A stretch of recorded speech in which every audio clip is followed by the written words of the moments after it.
नमस्ते प्रणाम। हम बनी एक्टर कॉमेडियन संदीप दादा। आज बताते हुए बहुत खुशी हो रहा बा कि अब अपना खुशी बा कतना बाब रहा सब हम कैसे बताई।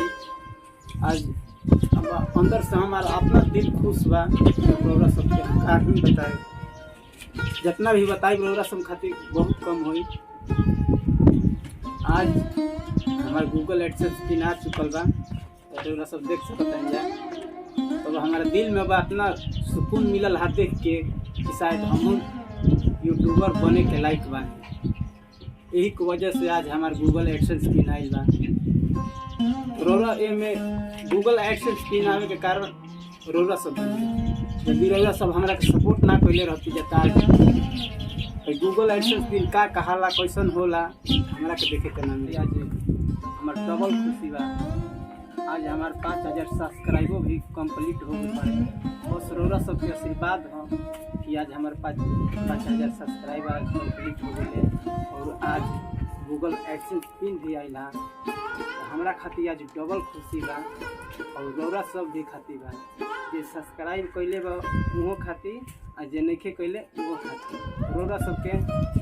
रौरा सब हमारा खातिर भगवान रूपी देवता बनी जा।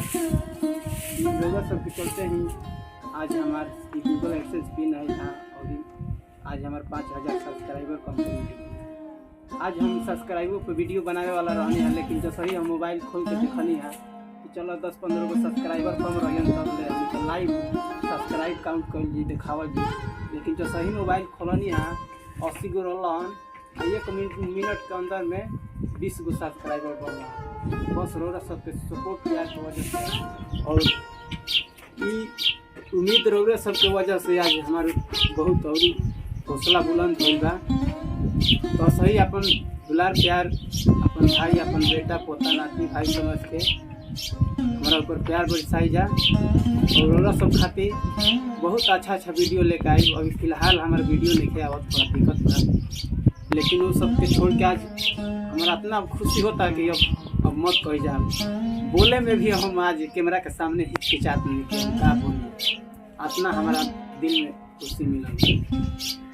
तो रौरा सब देख सकता नहीं जा। रौरा सब गूगल एडसेंस पिन ये यूट्यूब के गूगल एडसेंस में 6 अंक के एकरा में पासपोर्ट होला उहे डलाई तब जाके शायद हमरो के यहाँ कुछ अर्निंग होखे लगी। रौरा सब जानत तब जाके हम कितना गरीब घर से बानी। रौरा सबके सपोर्ट रही आज बहुत मैंने हम आगे बढ़ सकते हैं।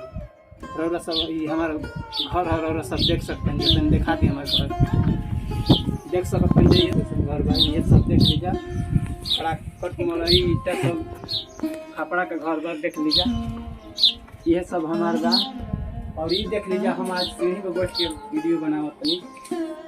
देख लीजिए यह सीढ़ी वाला बाँस की सीढ़ी बुनीले बनी।